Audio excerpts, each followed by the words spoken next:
Elias here, bringing you guys another video today. This is my first commentary as I've been back from this weekend, and I think it's been my first commentary in like a week and a half.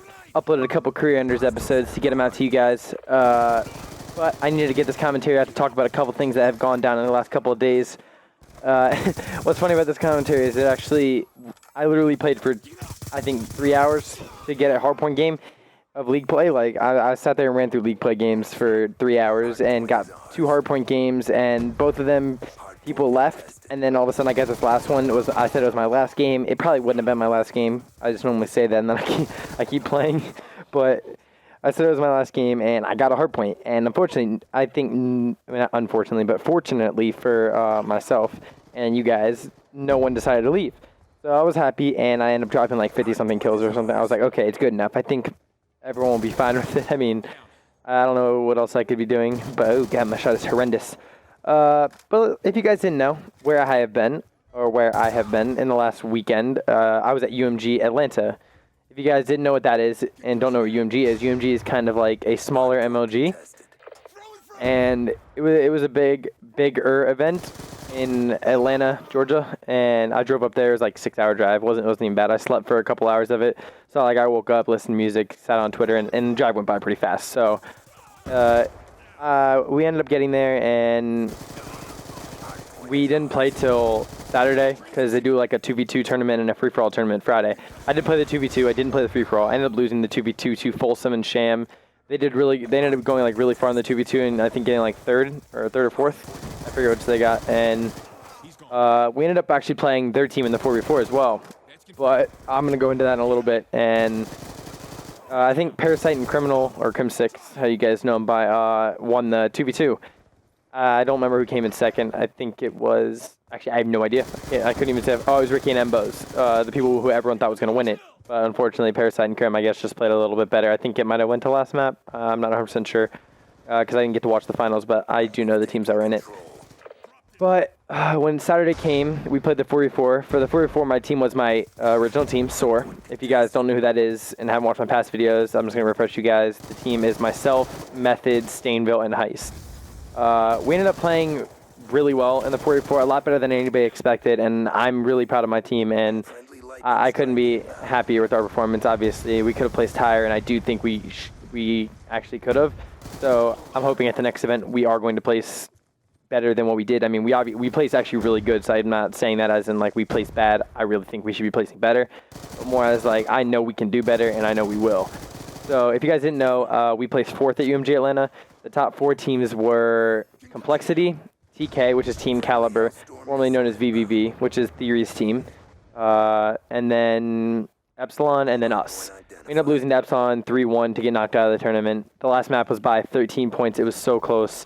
There were some game-changing things that happened in that game that could have been different, but, you know, we ended up losing, so it's fine. It was great games to them. Always good games to Epsilon. Epsilon's an amazing team, and if you guys didn't know, they are not Epsilon, but that's like something for them to talk about, not really me, since I really don't have much to do with that.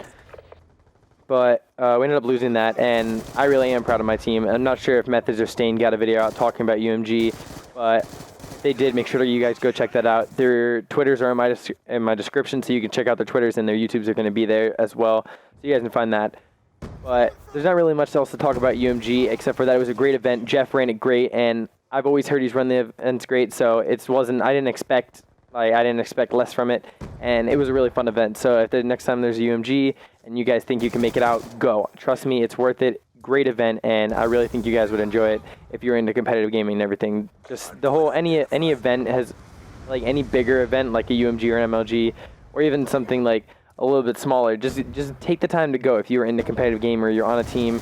Trust me, it is worth it. It's definitely worth this money you pay for it, and you never know what could come out of it. You can meet somebody that could help you do something. I don't know what I'm saying. I'm just rambling on. But the next thing I want to talk to you guys about today was the next event SoaR will be attending.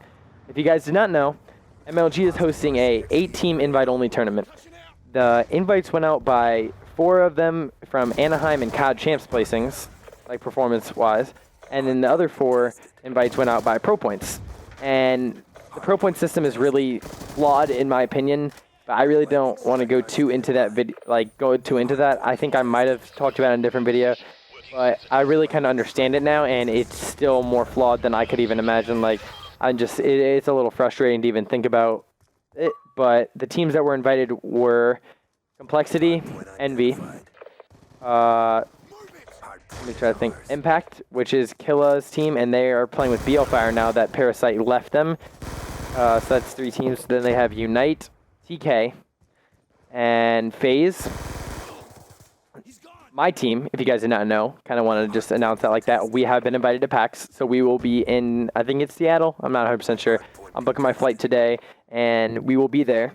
So if you guys are looking out for us, we will be at that event. Make sure you guys watch the streams, and if you're there, make sure you come say hi to us and whatnot, because it is at the PAX Prime event, so people will be there spectating and basically being at PAX, so make sure you guys check that out. It's going to be a very fun event. I cannot wait. I hope MLG does a good job of it. I feel like they will, so if you are free that weekend, make sure you guys tune into it. I also didn't talk about the 8th team. The 8th team that will be at MLG PAX is a team called Bad History, I believe. If you guys do not know who that is, you shouldn't know who that is, but it was 4 players that got invited because of pro points. And those players did not get pro points from events. They have very little pro points from events, and they got all of their pro points from GB ladders.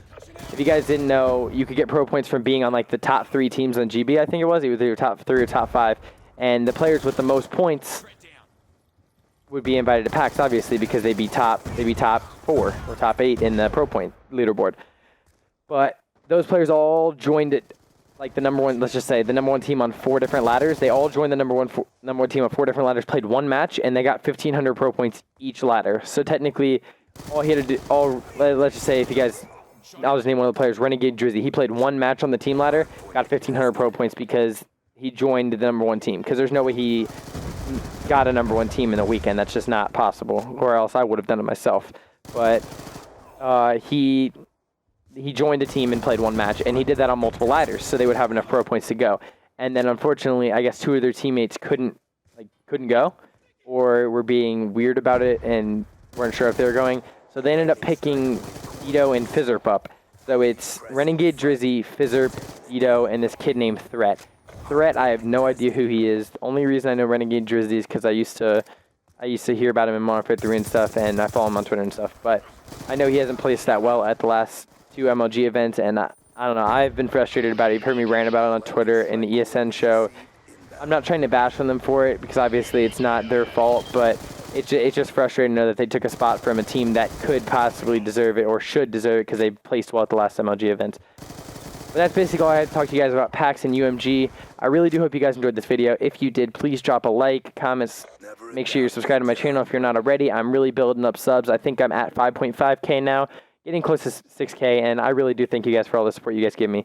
Really, I really do appreciate it. So make sure you guys check out PAX Prime, MLG PAX, whatever you want to call it. I really do love you all. Peace out, YouTube.